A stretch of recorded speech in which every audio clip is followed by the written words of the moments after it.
Good day, ladies and gentlemen. Welcome to a new episode of the Gully Squad.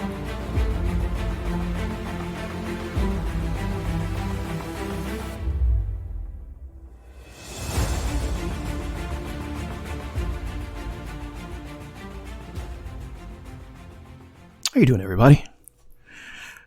Oh, it's been a while. Yes, it has. You know, I took a little leave of absence on making podcasts. Not because I wanted to, just abandon my audience. Oh, no, never that. I just needed to handle some personal business. We were doing big things in the world, so I had to handle some things and took a little pause. But during my pause, oh, God damn it, a lot of things has happened. Oh, Jesus, a lot of things has happened. Where do I begin? I mean, there's been so much happening and so rapidly. That's the thing. So rapidly, things have been coming down the pipeline. We are at a point where in the presidential election, everybody literally has bailed out. Only person that's presently left is, of course, Donald Trump, as well as Bernie Sanders and Joe Biden. Joe Biden's been kicking ass lately. That does not mean, we may see a uproar and upset.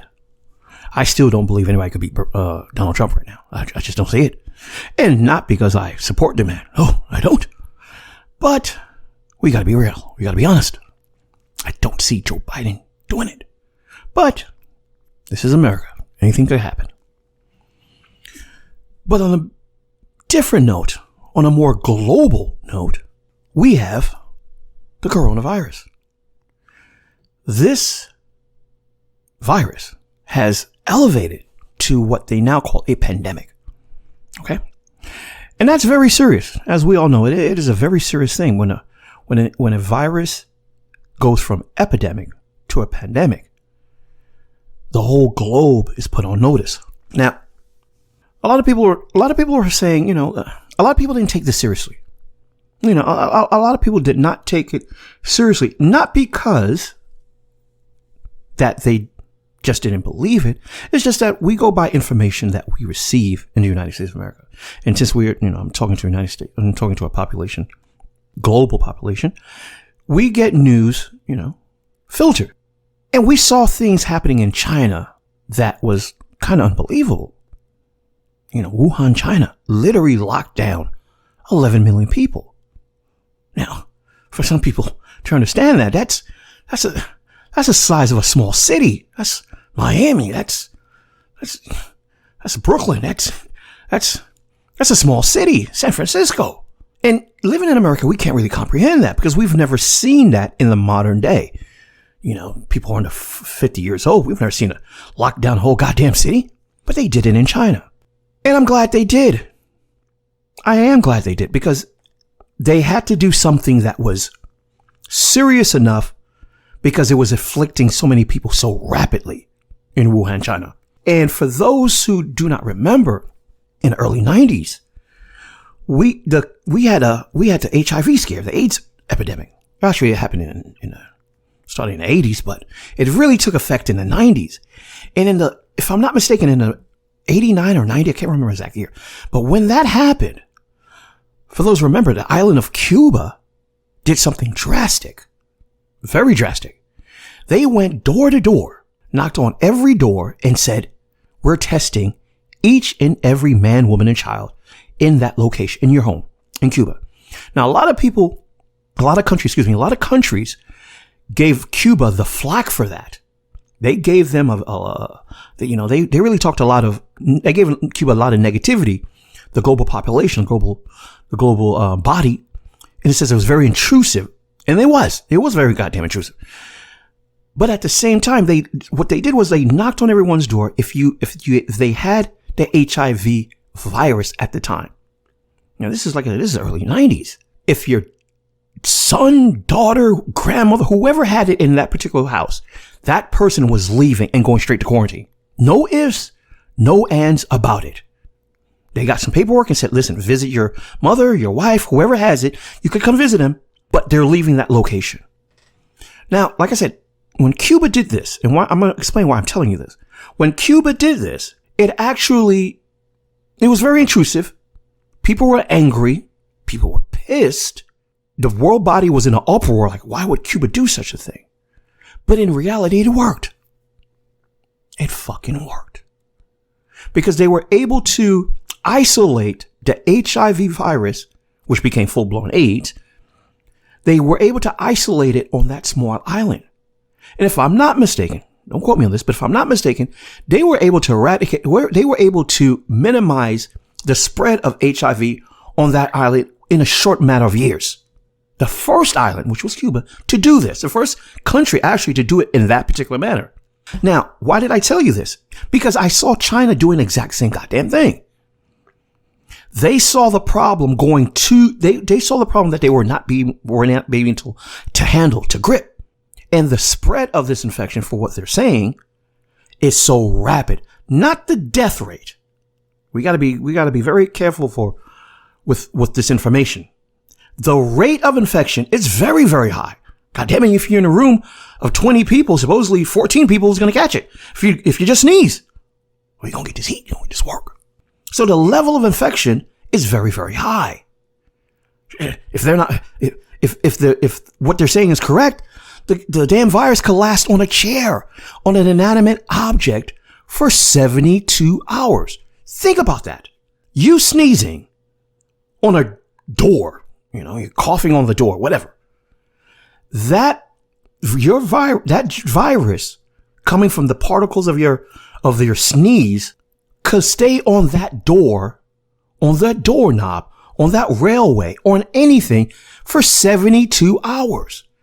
Now imagine that someone having the coronavirus in a building, an apartment building, in a work area, in Walmart, in any facility that has hundreds of people going in, especially in a busy city. So when China did this, they knew they were dealing with something very infectious, and they put that shit on lockdown quick. And as of today, China's rate of infection, if we can go by what they're saying, if we can go by what the news they are telling us, is now at the lowest rate than even Italy. In other countries like Iran is getting plummeted right now, and Italy. But even Italy did the same thing. It started ravaging Italy. They went from, one minute they had 20 cases, next thing you know, it was 1,000 cases in like 2-3 days. This is how fast this infection is getting to people. Now, I think they looked at the situation of Cuba. These governments looked at what Cuba did and said, wait a minute, even though we gave them the shits, we was giving Fidel that work during the 90s over this HIV AIDS thing and how he quarantined the country, but goddamn it worked. It did. Now, something like that has not happened in our lifetime. And I'm saying those for 45, 50, 60, 70. It hasn't happened. We haven't seen anything like this. But what is also interesting is how the whole world is reacting to this. Now, you could be a Democrat, a Republican. Some people think it's a hoax. Some people think it's over exaggerated. Even Donald Trump, think about it. It was only about 2-3 weeks ago. He actually admitted there's a problem. Prior to that, he didn't say anything. When China and all these other places was locking down and doing all, he really didn't take it that seriously. Let's keep it a buck. He didn't. Until the CDC says, hey, you need to pay attention to this. This is not just the flu.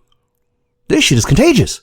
And then he went on, national television and and did said his, we're going to go to a, this is a national emergency. He got schooled on the rate of infection of this. He was told how serious this is. Now, is it as serious as we believe it to be in a sense of economic in the world, in the way we're dealing with each other on a daily basis? Is it overhyped? And that is what a lot of people are questioning. God damn, you can't even get some toilet paper. I mean, trust me, a lot of people in third world countries and on islands and other places in Africa, having toilet paper is not the biggest concern. Having water is. People are killing each other for goddamn goddamn toiletries. But we're used to it. We're used to having toilet paper and cleaning ourselves, in a modern way. But is it overhyped? Now, I will answer to this. I will say this. Does it make a difference if it's overhyped? Ask yourself this. God damn it, you're going to get this heat. It's been a while, but you're going to get this work. At this stage and moment in time, ladies and gentlemen, it doesn't make a difference if it's overhyped. What does make a difference is being prepared and seeing what's happening in the world and what the world is doing about it. They are treating this very, very seriously. See, we live in a capitalistic society, ladies and gentlemen, as you all know. America runs on capitalism. Goddamn it, America runs on consumerism. We run on business, buying, moving, getting things done, making products. We run on commerce. But because of this coronavirus, the world is locking itself down. Europe did it first, of course, in China, certain parts of China, Wuhan and other parts of China. They locked down all major businesses.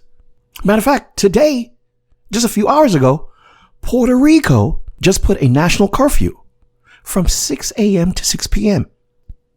A curfew. Now, what does this mean? And why am I bringing this point on? America is a consumer-based environment. And America would not, and I repeat it, would not shut down Disneyland in Orlando, Disney World, California, NBA, NCAA, women's basketball, men's basketball. They wouldn't shut down events between 100 to 1,000 people for nothing. This is maybe a little bit bigger than the coronavirus. This could be also an economical new wave of what's to come. A couple of weeks ago, before the president even mentioned coronavirus on national television, the stock market was bleeding every day. 500 points here. One day, the market lost, I think 2 weeks ago, almost 5 to 7, they lost $5 to $6 trillion in one goddamn day. That has not happened since the last 2008 crash. As of today, Sunday, as I speak to you today, the Federal Reserve has just announced they're going to do negative interest rates. Negative. Society cannot sustain itself on negative interest rates. It just can't do it. So why am I mentioning the economic aspect as well as the coronavirus aspect? Because I believe also that in America, we do not allow a good disaster to go to waste. God damn it, you're going to get this work. You're going to get this eat. We do not. Isn't it ironic that the markets are bleeding, crashing, while America in the world, because this is one time we could honestly say in our lifetime that we're seeing a global event and everyone is on the same goddamn page. Ask yourself, when's the last time you've seen that? In your life. Think about that for 1 second. When's the last time in your life that every nation state has been on the same page while their economies have been crashing? It hasn't happened in my lifetime since I've been alive. And I've been on this planet for goddamn decades. So this right here, this coronavirus, this CoronApocolypse is a little bit bigger. It's a little bit broader. It's a little bit more dangerous because the whole world body is on the same page. Lock it down. Quarantine. Shut it down. Many, as of right now, many states are children, you can't, no school. Stay home for 3 weeks, 4 weeks. You can't go here. You can't go there. As of right now, New Rochelle, and I've heard, and if I'm not mistaken, I heard family friends told me in Florida, the National Guard's already here in South Florida. Now, when they already put the National Guard somewhere, are they about to quarantine the whole South Florida? Are they about to quarantine the whole New Rochelle? Are they about to quarantine the United States of America. I believe they are. I see it coming. I see them using this corona apocalypse way longer than what we expect. Well, the virus itself, here's the thing. This virus itself, they will not see a cure or have a vaccine. It takes sometimes 1 to 2 years to even create a goddamn vaccine.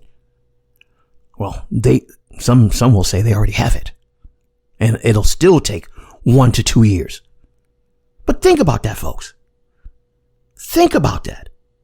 They're locking things down now in March. They're not going to see it. We're not going to see a vaccine until the next following year. And they already said that this is going to escalate tremendously. Can our economy survive? Now, I'm not just thinking about money here. Please, I want to say this. I am not thinking just about money regarding this situation. I just want people to understand sometimes you got to ask the right questions so you can connect the dots a little bit better. I believe that we may see something, and I'm calling it the corona apocalypse. They're not going to let this disaster go to waste. Oh, you heard what I said. God damn it, you're going to get this work. You're going to get this heat. They're not going to let this disaster go to waste. So it really doesn't make a difference if the threat level is as high as they say it is. It's their response is what you should be making sure of, is what you should be paying attention to, and your response of what they're doing. So I would suggest, I tell everyone, I'm going to say this, and I've never said this on open air. I'm one of those black preppers. Oh, surprise, surprise. Oh yeah, I'm one of those brothers that, got shit prepared. I seen this shit like this coming down the pipeline years ago. Oh yeah.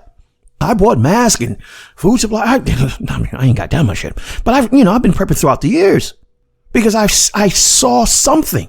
Couldn't predict what it was, but we knew in the prepper community, I'm one. I think I'm part of the minority prepper community. Save up some shit. I've been telling my boys for years, save water, stack up on water just in case, stack up on canned goods just in case. Now, I wasn't telling them to stack them on the toiletries. I was a little slow on that, my goddamn self. But on the water and canned goods, I've been telling my friends that shit years ago. One of my boys called me last week and said, "Goddamn, boy, you've been telling me this shit years." I was like, "I told you to get to water." He's like, "No, I'm watching the CVS right now." I said, "Good. Go get that."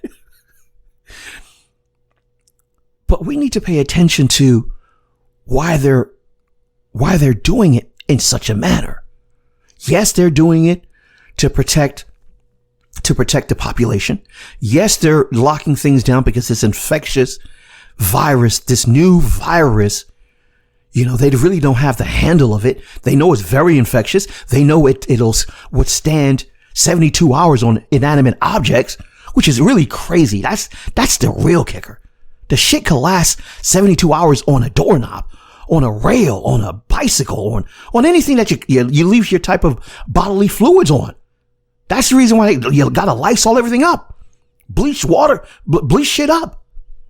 The infection rates is ridiculous. But you have to understand also what's happening in the background. The economy is crashing. The corona apocalypse. It is crashing. Now, will they quarantine? I do believe they may. I do believe they may, state to state, quarantine cities.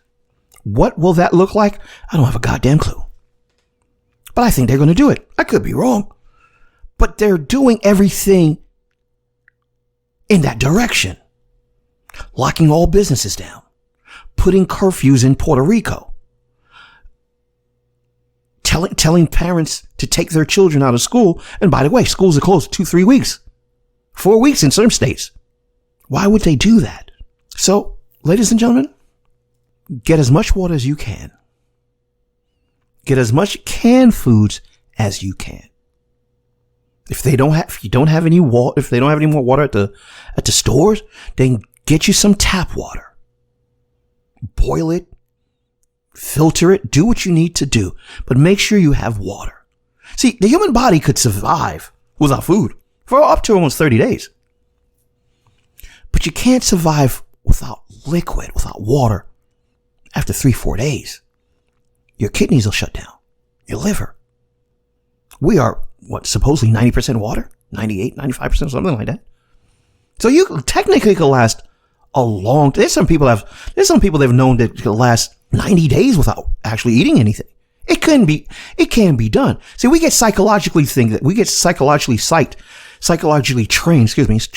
we have to eat 3 meals a day. That's a bunch of bullshit. You do not. But you cannot survive without liquids. So get as much water as you can, ladies and gentlemen. And be prepared through this CoronApocolypse, as I am calling it, for something we may have not had seen in our lifetime if you're under 50 years old. We just haven't seen it. We do not know what to expect if they do a quarantine for 3 to 4 weeks. Imagine that. 30 days. Imagine that. While the economy is crashing, the stock market is going down the tubes. We have not been in this position in a long time. Very long time. I would even tell people to, I'm not a financial advisor, so don't take this with a grain of salt. I would even say take some money out the goddamn bank. We don't even know if there's going to be a bank holiday during this. And for those who do not understand what a bank holiday is, that's when the banks close and the shit crashes and you can't get your money. Oh, it has happened. It has happened across the globe. And then people are rushing to the bank and they can't get their money out. So I would even say, if you got some money in the bank, take some out just in case. Watch over your children. Watch over your loved ones. Get some canned goods. Get some water. Get plenty of water. And prepare for the worst. Expect the best, but prepare for the worst. Because we are going into different time. We are going into a new normal. We are going into a situation that we have not seen precedent in American soil. Now, this could all blow over, and I hope to God it does. But if it does not, be prepared. On that note, I bid you peace. On that note, family, don't forget to subscribe, like, and share. Support the Gully Squad at patreon.com. And remember, we are one.